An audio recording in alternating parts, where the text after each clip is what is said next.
Last time हमने pressure volume work drive किया था और ये बात भी हो गई थी। अब हमारे फर्स्ट लॉ ऑफ थर्मोडायनेमिक्स के फॉर्मूले में 4 टर्म्स होते हैं, Q, internal energy E, pressure and volume.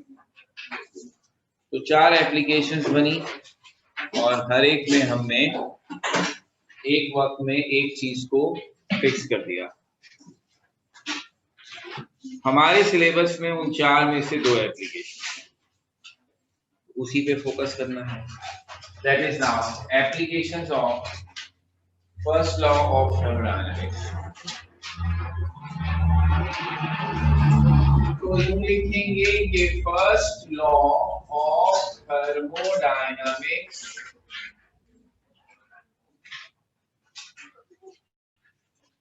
can be applied to calculate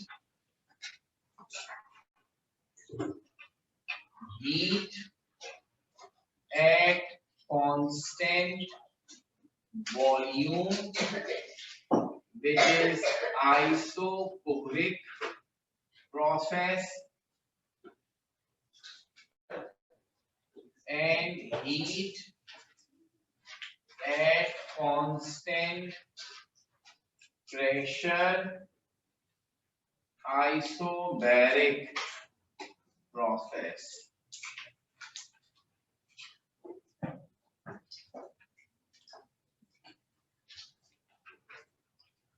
ये अब 2 छोटी छोटी डेरिवेशंस होंगी।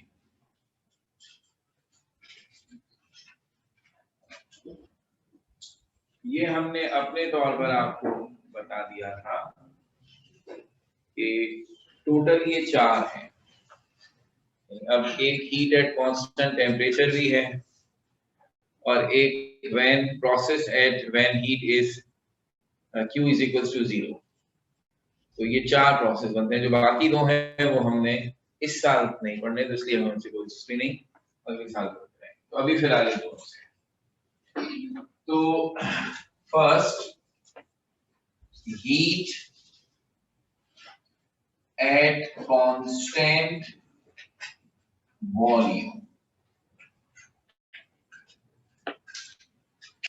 isobaric process। बहुत ही आसान बात। कैसे शुरू करेंगे इस छोटी सी डेरिवेशन को? हमने कहा according to first law of thermodynamics,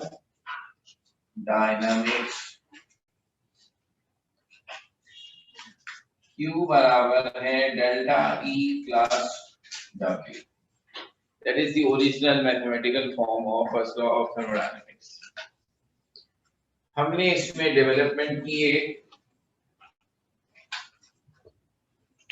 calculate किया W को एस P डेल्टा V, जिससे फिर हमने कहा कि Q हो गया delta E plus P delta, quality equation. अब चूंकि हम चाहते हैं हीट एट कांस्टेंट वॉल्यूम, तो हमने कहा एट कांस्टेंट वॉल्यूम Q बराबर हो जाएगा QV के। यानी हमने कहा कि अब जब आप कांस्टेंट वॉल्यूम की शर्त लगा देंगे तो हम सिंबल जो है हीट का उसमें क्या एडिशन करेंगे कि उसके नीचे छोटा सा v बनाएंगे, तो इससे क्या मुराद हो जाएगी, हीट एट कांस्टेंट वॉल्यूम। अगर वॉल्यूम कांस्टेंट हो इसका मतलब होता है वॉल्यूम चेंज नहीं होगा। अगर वॉल्यूम चेंज नहीं होगा तो फिर चेंज इन वॉल्यूम यानी डेल्टा वी की वैल्यू 0 हो जाएगी, है ना। अगर आप कहेंगे कि वॉल्यूम चेंज नहीं हो रहा तो फिर डेल्टा वी 0। तो हमने कहा दूसरी चीज,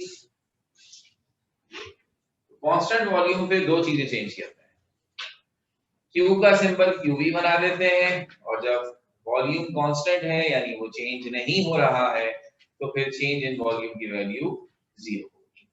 इसे 1 में पुट कर दें, इक्वेशन 1 जो मैंने बनाई, तो ये क्या हो जाएगा, Q की जगह QV, डेल्टा E अपनी जगह पे रहेगा और डेल्टा V की जगह हम 0 पुट कर देंगे। Anything multiply by 0 should be 0। तो ये बन गया delta E plus 0, which simply means this। तो इंतहाई सिंपल सी डेरिवेशन हो गई कि अगर आप वॉल्यूम फिक्स कर रहे हैं, वॉल्यूम कांस्टेंट कर रहे हैं, वॉल्यूम को चेंज नहीं होने दे रहे हैं, तो वर्क तो नहीं हो सकता। वर्क तो तभी होता है जब पिस्टन अपनी जगह से ऊपर नीचे होता है, उससे वॉल्यूम चेंज होता है। अगर आप कह रहे हैं वॉल्यूम चेंज नहीं होगा, इसका मतलब है आपने गैस को एक ऐसे सिलेंडर में लिया है जिसमें मूवेबल पिस्टन नहीं है, फिक्स पिस्टन है जो अपनी जगह से मूव नहीं कर सकता, तो फिर वर्क नहीं होगा। जब वर्क नहीं होगा तो फिर सारी हीट सिर्फ और सिर्फ टेम्परेचर बढ़ाने पर खर्च होगी, यानी डेल्टा ई के लिए। E is internal energy, internal energy change होती है तो टेम्परेचर चेंज होता है। तो ये डेरिवेशन जो छोटी सी हमने की, इसने क्या नतीजा दिया, अब equation shows that heat at constant volume is equal to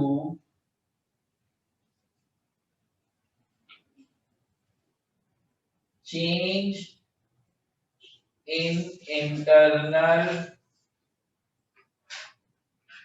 energy।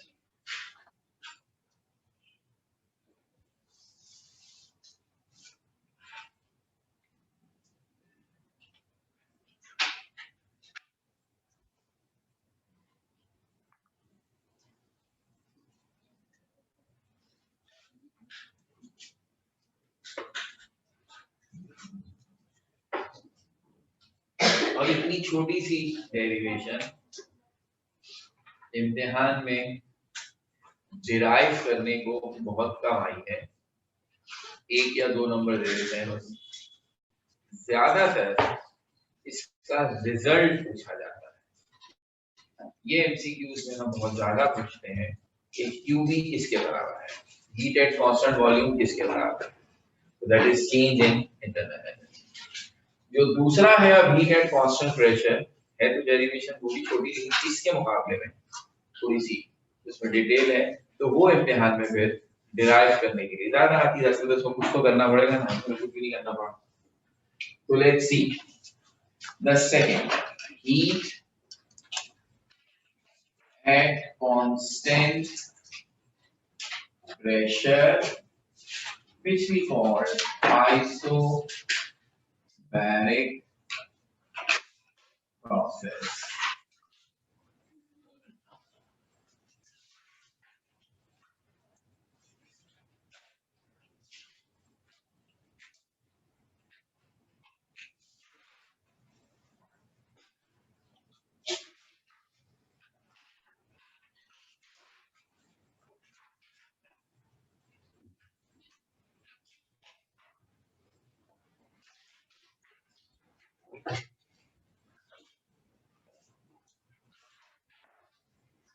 अब इसके लिए क्या करेंगे, स्टार्टिंग इसकी भी वही है, और से देखिएगा, अकॉर्डिंग टू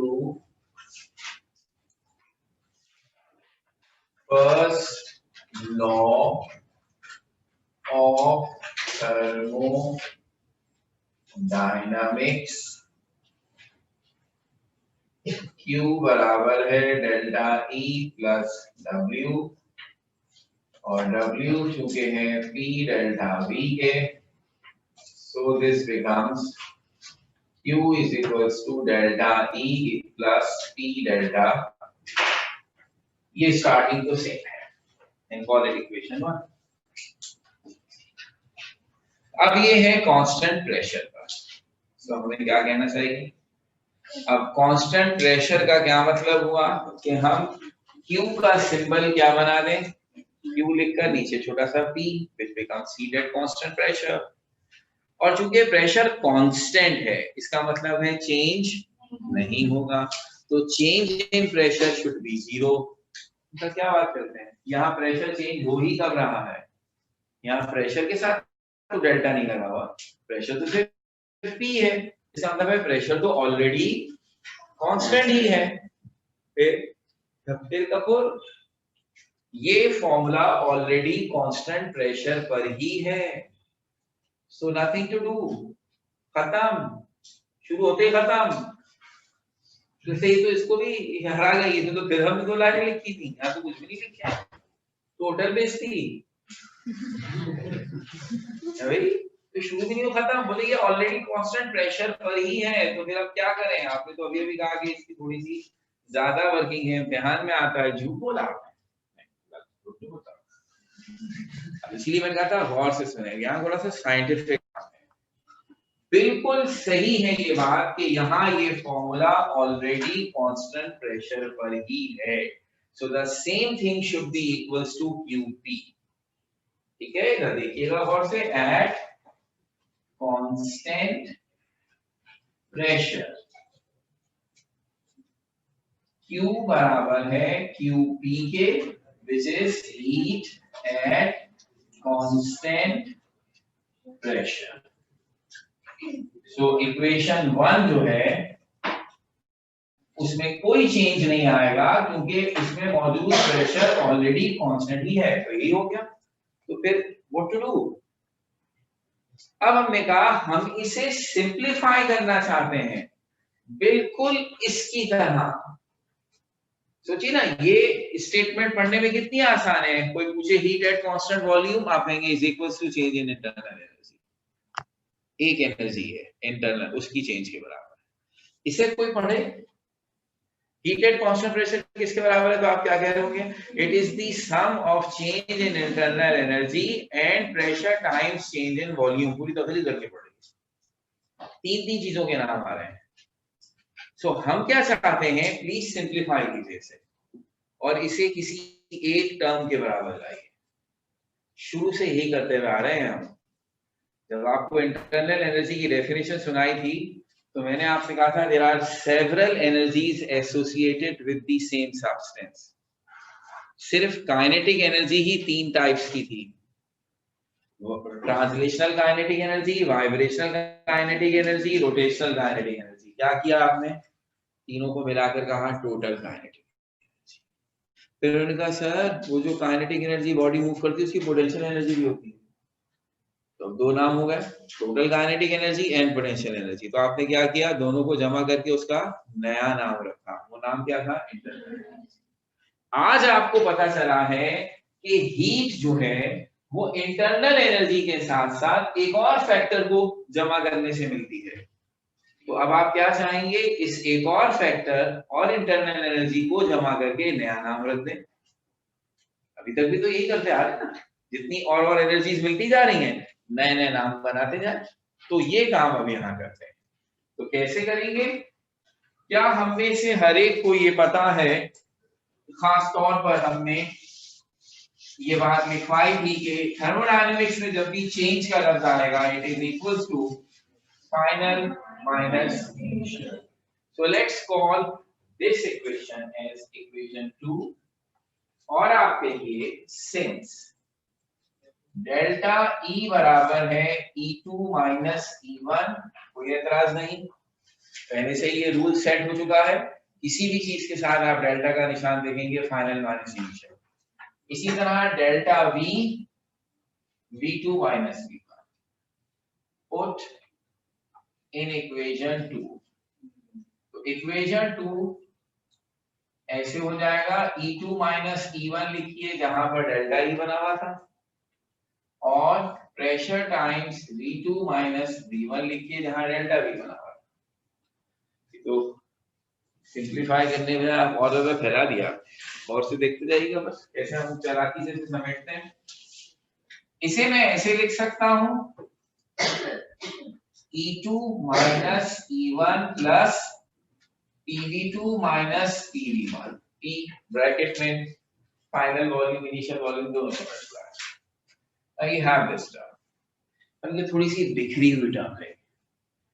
बिखरी हुई इस सेंस में है कि जिनके साथ 1 लगा हुआ है वो इनिशियल स्टेट है, जिसके साथ 2 लगा हुआ है वो फाइनल स्टेट है। तो अगर आप सिस्टम की स्टेट में जो चेंज आ रही है वो निकालना चाहते हैं तो क्या तरीका है, फाइनल वाली सारी टर्म्स पहले होनी चाहिए, इनिशियल वाली सारी टर्म्स बाद में होनी चाहिए। इस वक्त ऐसा नहीं है, बीच बीच हुई है। तो हम इसे ऑर्डर कर देते हैं, थोड़ी सी रीअरेंजिंग the above equation। तो ये ऐसे रीअरेंज हो जाएगी कि 2 वाली सारी टर्म्स पहले आ जाएंगी और 1 वाली सारी टर्म्स बाद में चली जाएंगी। सही होगी बात। E2 प्लस PV2 पहले आ गया, E1 प्लस PV1 बाद में चला गया, अपने अपने साइंस के साथ। एक छोटा सा काम और कर सकते हैं, E2 प्लस PV2 और इसमें से अगर माइनस कॉमन ले लूं तो E1 प्लस PV1। अब ज्यादा अच्छा लग रहा है, अब क्लियर हो रही है बात। इनिशियल और फाइनल में एक जैसी टर्म्स हैं, और वो टर्म्स क्या हैं, E for internal energy and product of pressure and volume. ये प्रोडक्ट ऑफ प्रेशर और वॉल्यूम भी तो एनर्जी है। ये कब से एनर्जी होने लगी, इसको कहते हैं पीवी एनर्जी। पी हुई नहीं, पी हुई एनर्जी, पीवी एनर्जी। अब P और V यानी product of pressure and volume is also energy. ये है energy which is responsible to perform work, जो वर्क में इन्वॉल्व होती है। प्रेशर वॉल्यूम वर्क था एक सबूत। दूसरा सबूत लॉजिकल, साइंस वालों को बड़ा अच्छा ही होता है, लॉजिकल सबूत बड़ा अच्छा होता है। प्रेशर और वॉल्यूम एनर्जी के बराबर है, इसका लॉजिकल सबूत क्या है कि आप प्रेशर का यूनिट क्या होता है, न्यूटन पर मीटर स्क्वायर, वॉल्यूम का यूनिट क्या होता है, मीटर क्यूब। तो प्रेशर और वॉल्यूम मल्टीप्लाई कर दूं तो क्या होगा, ऐसे हो जाएगा। जरा सिंप्लीफाई कीजिए, मीटर की पावर -2 है, ये मीटर की पावर +3 है, क्या बना, न्यूटन मीटर। ये किसके बराबर होता है, जूल के बराबर। जूल किसका यूनिट है, एनर्जी। सही है। तो product of pressure and volume is also equivalent to energy. तो अब ये है पॉइंट। इंटरनल एनर्जी तो थी पोटेंशियल एनर्जी और टोटल काइनेटिक एनर्जी का सम। थर्मोडायनामिक्स के सारे लॉ के खेल ने हमें समझाया कि हर चीज के पास एक इंटरनल एनर्जी होती है और एक उसके प्रेशर और वॉल्यूम की वजह से एक और एनर्जी होती है।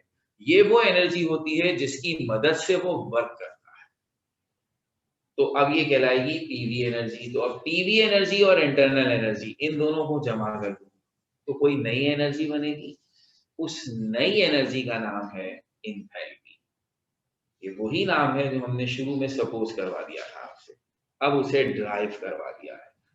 एक केमिकल रिएक्शन के दौरान जो एनर्जी एक्टिव होती है, यानी हीट यूटिलाइज कर सकती है या हीट इवॉल्व कर सकती है, वो दो चीजों पे डिपेंड करती है। एक टेम्परेचर पर, वो तो ऑब्वियस है, टेम्परेचर बढ़ाते वक्त हीट देनी पड़ती है, टेम्परेचर कम करते हैं हीट मिल जाती है, ये तो ऑब्वियस है। अब नई चीज क्या आई, हम अपनी हीट से अपने पिस्टन को ऊपर मूव करके वॉल्यूम बढ़ा सकते हैं, और अगर उसे दबा दें, वॉल्यूम कम करें तो हीट इवॉल्व कर सकते हैं। तो ये जो वर्क है, इससे भी हीट का ताल्लुक हमने साबित कर दिया। तो अब टोटल हीट कंटेंट क्या हो गए, टोटल हीट किसी भी सब्सटेंस की क्या हो गई, इंटरनल एनर्जी और उसकी ability to do work which is equals to pressure into volume.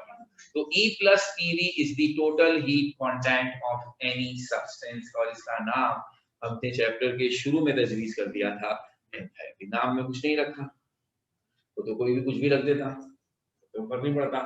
Issue ये है कि yes E plus PV should be another type of energy। तो अब चूंकि इस फॉर्मूले में हमें नजर आ रहा है ये E plus PV2 फाइनल है, ये E plus PV1 इनिशियल है, तो इसका मतलब मैं आप यहाँ क्या कह रहा हूं, इसे कह देता हूं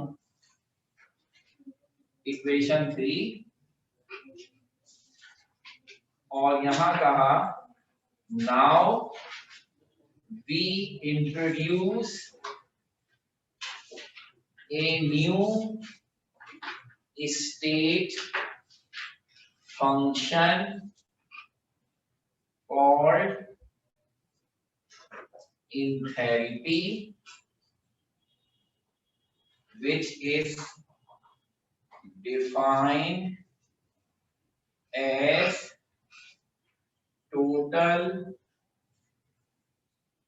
heat content of the system. It is denoted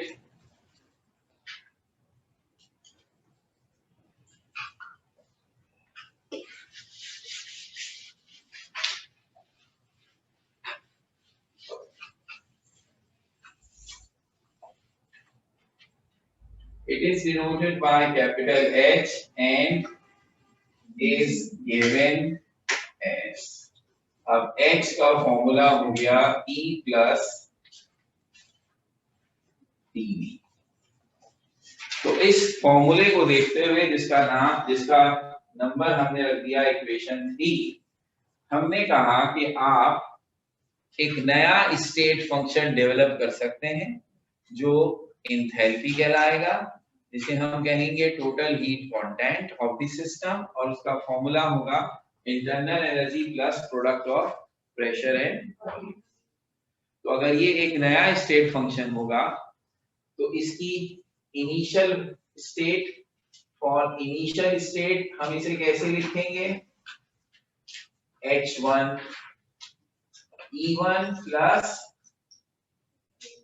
PV1। आपने ऐसा जब सबके साथ 1 लगा रहे हैं तो आपने प्रेशर के साथ क्यों नहीं लगाया 1, P1 V1 लिखते हैं, क्योंकि हम ऑलरेडी कह चुके हैं कि the process is eight constant pressure, इसलिए प्रेशर को तो P रहने दीजिए, बाकी सबके साथ 1 लगाइए। इसी तरह for final state it is H2 is equals to E2 plus P। Exactly यही दोनों चीजें बन गई। अब इस पूरे E2 plus PV2 की जगह मैं H2 लिख सकता हूं और इस पूरे E1 plus PV1 की जगह मैं H1 लिख सकता हूं। Put in equation 3 तो QP बराबर हो गया H2 minus H1। अब ये H2 minus H1 किसके बराबर, डेल्टा H। बन गया ना छोटा सा प्यारा सा फॉर्मूला, डेल्टा H।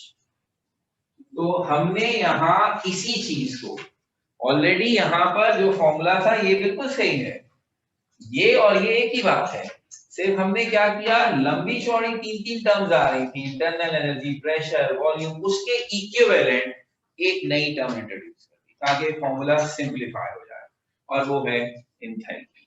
तो अब हम इसे क्या कहेंगे, अब equation shows that heat at constant pressure is equal to change in enthalpy।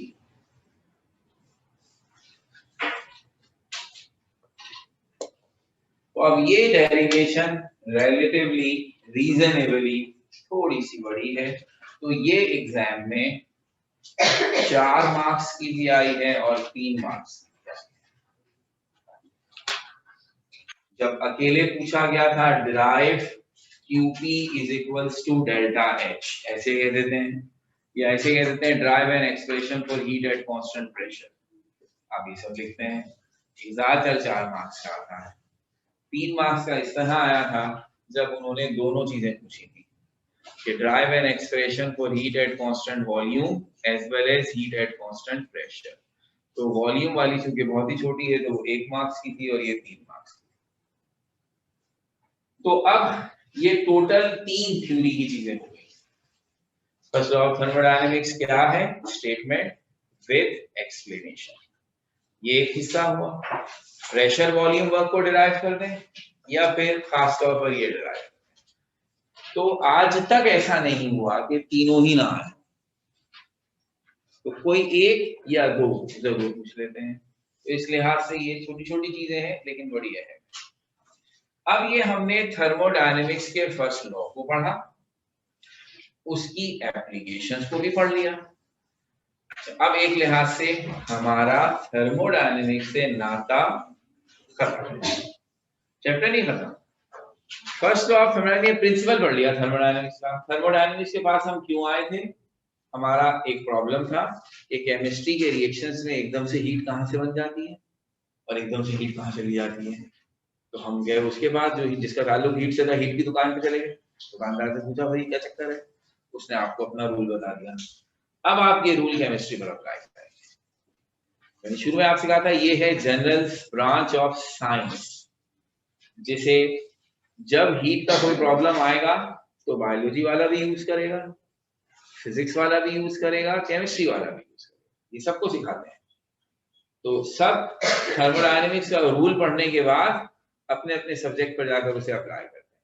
Second year में जब आप यही रूल पढ़ेंगे फिजिक्स में, तो फिर ये सब सीखने के बाद इनफैक्ट तो चारों एप्लीकेशन सिखाएंगे, उसके बाद वो उसे फिजिकल प्रोसेस पर अप्लाई करेंगे। हमने केमिस्ट्री में पढ़ लिया, हमें बाकी तो दिलचस्पी नहीं थी, तो हमने 2 एप्लीकेशन पढ़ी, पर अब हम इसे केमिस्ट्री पर अप्लाई करेंगे। तो when thermodynamics applied to chemistry, the branch of chemistry is called thermochemistry. तो फर्स्ट लॉ ऑफ थर्मोडायनेमिक्स ही होगा, हम उसे थर्मोकेमिस्ट्री पर अप्लाई करेंगे एक आखिरी चीज पर। लेकिन उस आखिरी चीज तक पहुंचने से पहले, क्योंकि मैं बार बार एक ही बात कहता हूँ, सिर्फ टॉपिक पढ़कर खत्म करना नहीं होता है।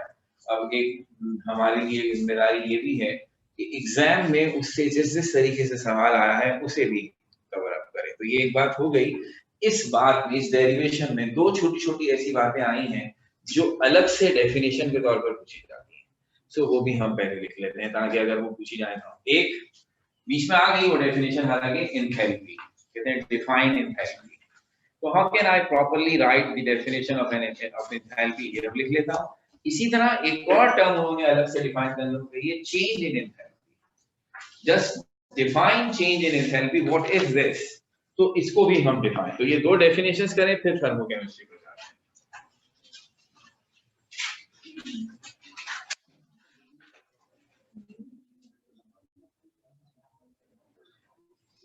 तो सबसे पहले एंथैल्पी।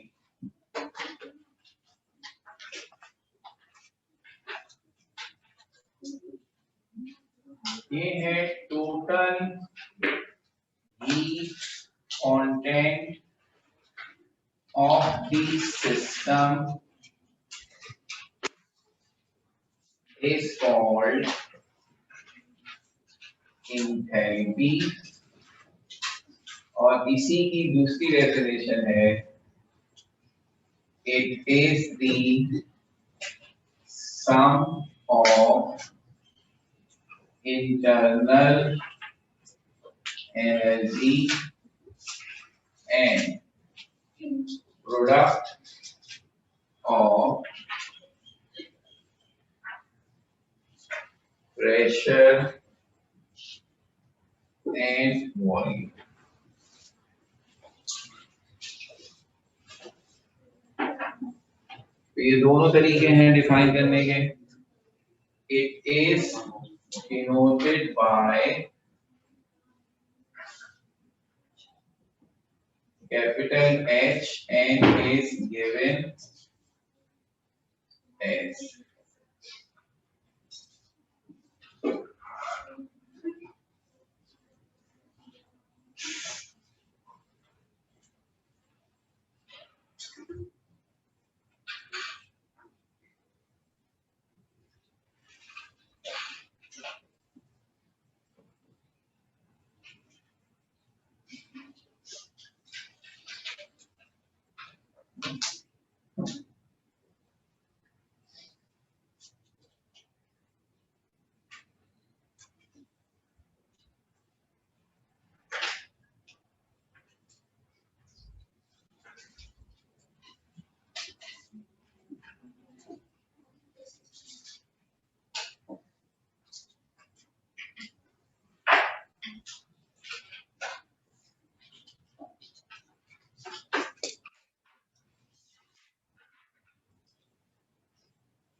अब एंथैल्पी तो ये आपके सामने आ गई। अब चेंज इन एंथैल्पी से देखिए कुछ भूली बिसरी यादें भी आ रही।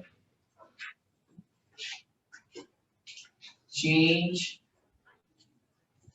इन enthalpy, well one can say that, ये क्या बात है, कोई अलग से टर्म थोड़ी हो गई। आप कह रहे हैं change in enthalpy means enthalpy change हो रही, बिल्कुल सही बात है तो यही, लेकिन इसकी एक अलहदा से फिजिकल अहमियत है, और वो क्या है, चेंज इन एंथैल्पी असल में वो हीट एनर्जी है जो केमिकल रिएक्शंस के दौरान इन या आउट होती है, जो एक्सो में इवॉल्व और एंडो में एब्जॉर्ब हो रही थी, उस एनर्जी का नाम है change in enthalpy, delta H. तो इसलिए इसकी अलग से सिग्निफिकेंस है, हमने लिखा अमाउंट ऑफ हीट absorbed